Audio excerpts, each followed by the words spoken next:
थी। सभी का विवाह हो चुका था। कार्तिक कृष्ण पक्ष की चतुर्थी का यानी करवा चौथ का साहूकार की बहुओं ने और बेटी ने व्रत रखा हुआ था। शाम का समय हुआ। ये जो साहूकार की बेटी है, इसके भाई बहुत प्यार करते हैं अपनी बहन से। भाइयों की बहुत लाडली है, रीझते हैं भाई इसके ऊपर। भाई काम धंधे से लौट करके आए, आकर के बहन का चेहरा उदास देखा तो पूछा, बहन क्या हुआ, चेहरा उदास क्यों है? कहने लगी, मैंने आज व्रत रखा हुआ करवा चौथ का और शाम को मैं कथा सुनूंगी, रात में जब चांद निकल आएंगे तो उनको अर्घ देकर के व्रत खोलूंगी। भाइयों ने सोचा इतनी देर तक भूखी कैसे रह पाएगी। एक भाई ने गांव के बाहर जाकर के आग जला दी। एक ने छलनी से उस रोशनी को दिखाते हुए कहा कि देख बहन, कितना उजाला हो रहा है, चांद निकल आया, तो ऐसा कर अर्घ देकर के व्रत खोल ले।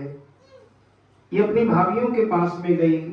इसने भाभीियों से कहा कि चांद निकल आया है, आप सब अर्घ देकर के व्रत खोल लो। भाभीियों ने कहा कि आपके भाई लोग झूठ बोल रहे हैं, अभी चांद नहीं निकला है। लेकिन इसने अपनी भाभीियों की बात नहीं मानी और ये भोजन करने के लिए बैठ गई। इसने जैसे ही पहली कोर तोड़ी, उस समय इसको छींक आई। और ऐसा माना जाता है जब हम भोजन करने बैठे, कोर तोड़े, छींक का आना शुभ नहीं होता, कुछ इशारा कर रहा होता है। इसने वो कोर नीचे छोड़ दी, दूसरी कोर तोड़ी और दूसरी कोर जैसी तोड़ी उसमें से बाल निकला। तो ये भी संकेत अच्छे नहीं होते हैं। इसने दूसरी कोर भी नीचे रख दी और तीसरी कोर तोड़ कर मुंह में रख ली। और जैसे मुंह में इसके अन्न गया, अन्न जाते इसका व्रत खंडित हो गया, व्रत टूट गया। उससे भगवान गणेश जी नाराज हो गए और परिणाम ये हुआ, इसकी ससुराल से सूचना आ गई कि तुम्हारे पति बहुत ही बीमार हैं, इसी वक्त तुम्हें चलना होगा। अब ये दौड़ी दौड़ी गई, जाकर के अपने पति की स्थिति को देखा तो ये बिलखने लगी, रोने लगी, क्योंकि इसके पति तो बिल्कुल मरणावस्था में जा चुके हैं, बहुत गंभीर स्थिति में हैं। बड़ी बूढ़ियों से पूछा, विद्वानों से पूछा, मुझसे ऐसा कौन सा अपराध हो गया जो मुझे इतना बड़ा दंड मिल रहा है। एक स्त्री के लिए उसके सुहाग से ज्यादा कुछ नहीं हो सकता। बिना पति की जिंदगी जीना बहुत कठिन है। सोचने लगी मैं क्या करूं। तो विद्वानों ने कहा कि बेटी, तूने गणेश चतुर्थी का व्रत खंडित कर दिया है, गणेश जी को प्रसन्न कर, तो हर महीने की चौथ का व्रत रखना शुरू कर दे। और उसने हर महीने की चौथ का व्रत रखना शुरू कर दिया। कार्तिक का महीना आ गया और करवा चौथ का भी व्रत इसने पूरी विधि के साथ में रखा।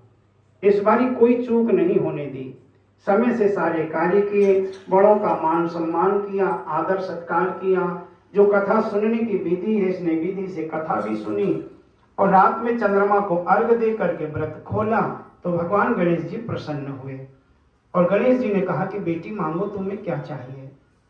इसने कहा कि हे देवा, हे विघ्नहर्ता, आप मेरे पति को दीर्घ आयु दो, मेरे पति की उम्र लंबी हो और वो स्वस्थ रहें, उनको आरोग्यता दो।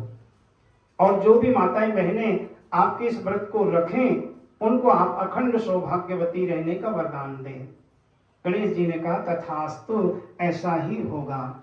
तो जैसे भगवान गणेश जी की साहूकार की बेटी के ऊपर कृपा हुई, ऐसे ही आप सबके ऊपर भी भगवान गणेश जी कृपा करें। आप सबका सुहाग सुरक्षित रहे, आप सब अखंड सौभाग्यवती रहें। बोले गणपति भगवान की।